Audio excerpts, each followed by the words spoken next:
Hello and welcome back to Rage Gaming and welcome to, at last, Diablo 4. As you can see, I've managed to reach level 49 with my Necromancer after a solid day 1 grind using a specific, very powerful build, and I've made it nicely now into Nightmare mode, having beat the capstone dungeon back at level 45, and now I'm starting to clean up my mess of equipment after that, upgrade to sacred items, and finish off all those leftover tasks. But how did I do it all so effectively and quickly? Well, if you saw my original Theorycraft plan build video, things have changed a little bit from that plan, even if the core build has stayed the same. Further, the little details of how to maximize not only my output, but the situation have come into play as I played and learned more. I want to share all that with you guys today. The build remains centered around Bone Spear though, that incredibly powerful straight shooting spear that we spawn in and throw in a direction. With some very simple setup, we can make that spear shred anything it touches, while creating vulnerability for follow-up damage and spears and breaks, bouncing with the splinters, which also penetrate. We're going to be popping those bodies constantly to not only maintain high essence,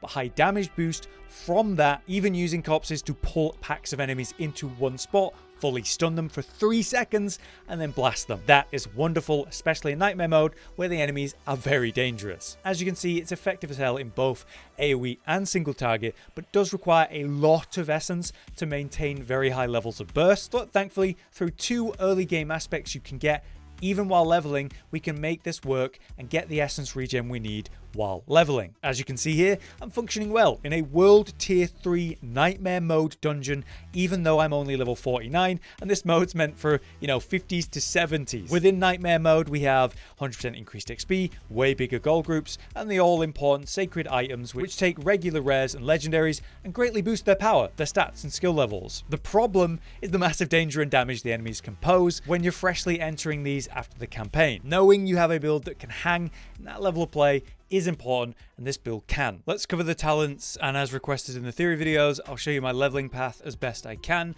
but just so you can see, we have all of these abilities. These are what we're going to be going for. At level 1, we're picking up Bone Splinters. This is a bone-based build, so just increasing our passive damage by using bone damage is always going to be good, and we're going to enhance this right away at level 3. This is something we'll actually leave from here because we're not using this for its damage at all, just for essence generation. Our core skill and main damage dealer in the build then is obviously the Bone Spear, which we'll pick up immediately as soon as we can, and then we enhance that so it breaks into 3 shards when it's destroyed, dealing damage on that. We're going to go for the top one, Supernatural Spear, which means it will make enemies vulnerable for 3 seconds. So the first Bone Spear makes them vulnerable, the next one absolutely devastates. Now we need to reach the next tier, and we want to power our core skill as much as possible, so we're going to put a point into that to get there. So now we've unlocked the next tier, we can actually get our next skills. Here you could pick up Blood Mist if you feel you want the iframes. It is nice, but this comes into play later game, like towards the end of the leveling and when you hit Nightmare mode, so you can opt to ignore this for a little while if you want, but just to show me getting it, I'm going to be getting Corpse Explosion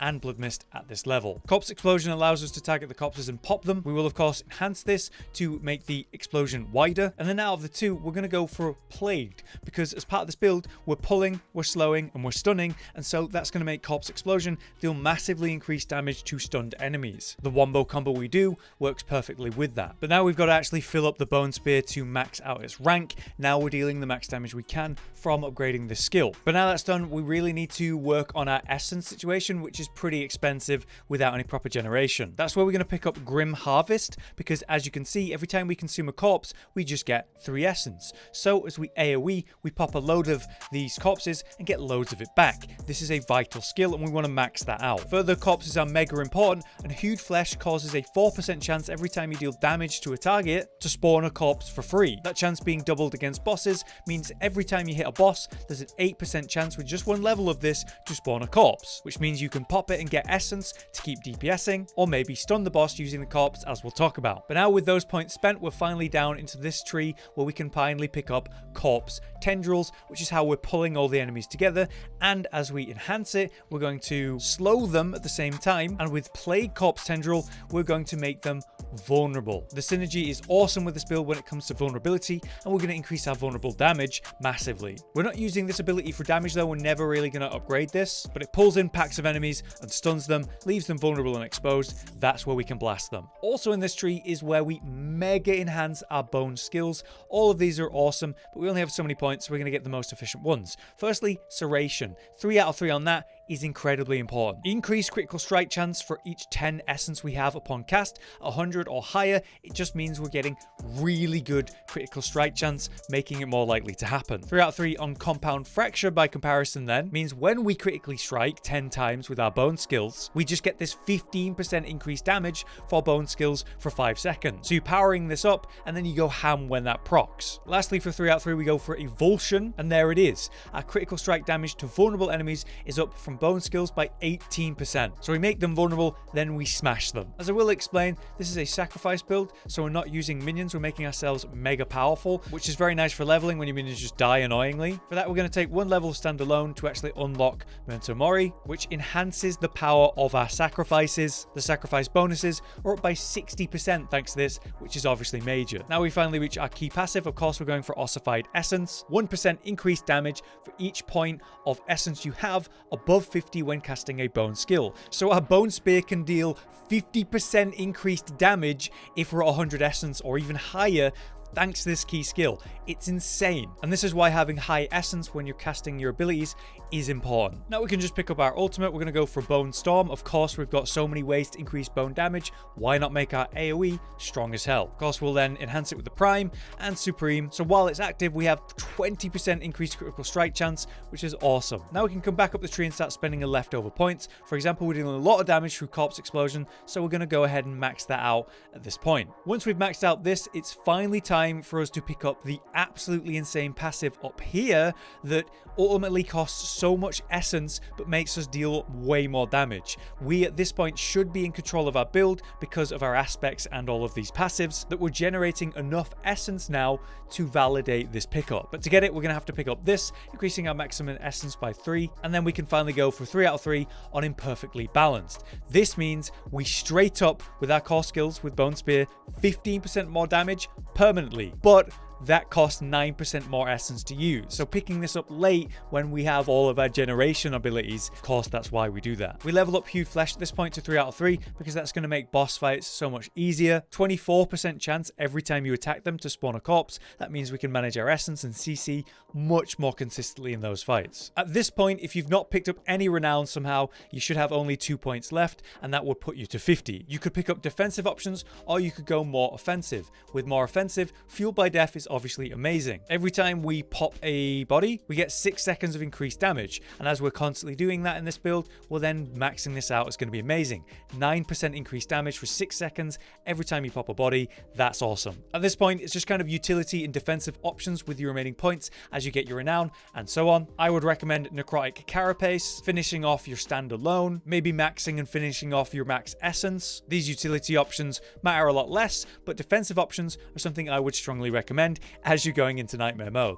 Now let's talk about the Book of the Dead, which is kind of funny to speak about because yes, we're fully sacrificing. For our skeletal warriors, we're going with the skirmishers and sacrificing them. That is because they're going to increase our critical strike chance by 5%, which is very important for this build and very useful. For the skeletal mages, we go with cold. That is because we deal 15% increased damage to vulnerable enemies as we're making all these enemies vulnerable through that build, as you've seen. Increasing that damage is awesome again. Lastly, for the golem, we go for iron because this is a 30% increased critical strike damage when we get rid of this iron golem. So when we crit, we absolutely smash. You get this at level 32. It's amazing. It's such a power spike. And there are aspects that increase the power of sacrificed benefits, which would be great in this build if you find one.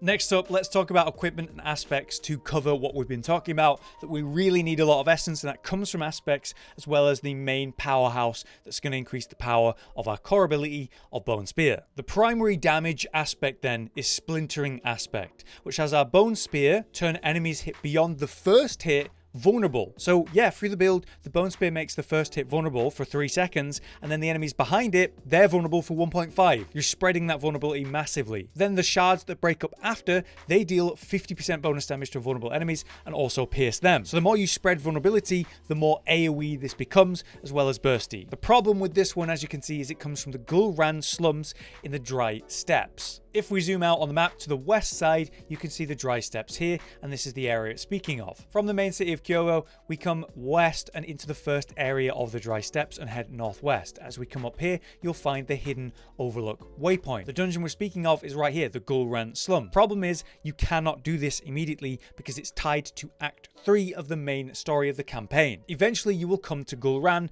which is referred a lot to as the Cannibal City. As you go through the story and get through the Cannibal City and then leave it, this will update and the slums should then be available. Then you can go do them and get your aspect. That sucks because obviously it's your offensive aspect and you want it as soon as possible, but you're just going to have to do the campaign to get that. However, the other two resource generating options, these are easy to get. One of them you can get pretty much immediately. Aspect of Torment means that critical strikes with bone skills increase our essence regeneration for 4 seconds. In the case of a codex, it's only 20%, but still much better than not having it. And this comes from the Black Asylum you can find in the Fractured Peaks. What's amazing is right here at Kyoto, right to the east, just as you're leaving, right here is the Black Asylum. It's mega early that you can grab that, and you absolutely should, and have it from then on. A 20% increase to your essence regen is massive, and you can have it right from the beginning of the game. On the other hand, we have Aspect of the Umbral, which restores one of your primary resource when you crowd control an enemy. This build pulls them in and stuns them. That happens constantly, so we get a lot of essence through this. This one comes from also the Dry Steppes, but Champion's Demise Dungeon is one we can do without the campaign, thankfully. From Kyoto, we head southwest into the Dry Steppes right here, head west through the first region, and you'll come here. This dungeon right here is the Champion's Demise, and you should be able to head to it and do it relatively early in your playthrough. Once you've got the aspects then, what should you actually put them on? Well, offensive aspects would ideally be on your weapon, but the problem is you're replacing your weapon so often that it's a very bad idea to do that. So it's better to go on your amulet or your gloves, because these are going to be replaced a lot less. Ideally on the amulet, because that will be a 50% increase, which is not quite as good as a weapon, but an increase all the same. I have mine on my gloves because of my awkward setup, but I am going to clean this up soon. For my energy regens though, it's just on my jewelry, which are a safe bet generally. Further, I want to know important skills for this build. Anything that's going to increase your core damaging options, such as Bone Spear. You can see that I'm getting 1 rank of Bone Spear on these gloves. Imprinting on something with relevant skills like this is going to be great. Crit damage, crit strike chance, and core skill increases. Those are what I'm looking for. There are awesome aspects you might find on Legendaries like I did here with this amulet, making my AoE Corpse Tendrils boost my crit strike for 6 seconds by a massive amount, and those pulled by it, the crit strike damage goes up as well. Further, you could find aspects that increase the power of your sacrifices, and utility options like spawning blood orbs to heal you whenever you pop a body. But the 3 main ones have got to be your offensive one in the case of our Bone Spear increase, and our essence regen ones that you can get in your playthrough. Finally, a quick example of how to ideally play this generally. We need to spawn a corpse to pull them in relatively quickly, so through dealing damage or in general killing one enemy, that will spawn a corpse. Then we'll pull them in, we'll bone storm, we'll get a pop, and then blast them with our spear and the pops themselves. To slow that down again, we deal damage or kill an enemy to spawn a corpse. Using that, we pull them in and then bone storm standing in on them. We will pop one body to increase our damage and then spear them to absolutely destroy them. Then we'll pop another body or multiple to get our essence back up, and while they're still vulnerable, we will spear them again. Ideally, you do this in a corner or where there's a wall, because the shards after the bone spear will bounce back and that will spread damage really effectively. After that, it's just about keeping your essence high for the passives to make your bone spear deal the most damage it can, trying at least to have more than 50 essence every time you use bone spear in optimal scenarios. But the more essence you have on every bone spear cast, the better.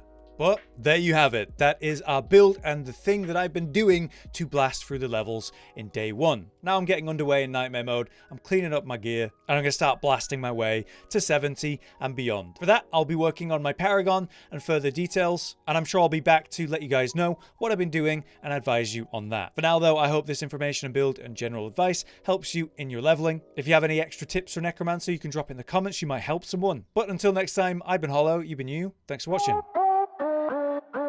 Josh, Cotton, and Hollow with the videos, dropping the humor like a hammer on your tippy toes, bringing entertainment on a daily arrangement to take our insanity and turn it into entertainment. Yes, I said entertainment twice, to reiterate that it is nice to look into your faces on a mostly daily basis when you let us in your homes to make the whole world a stage. Goodbye.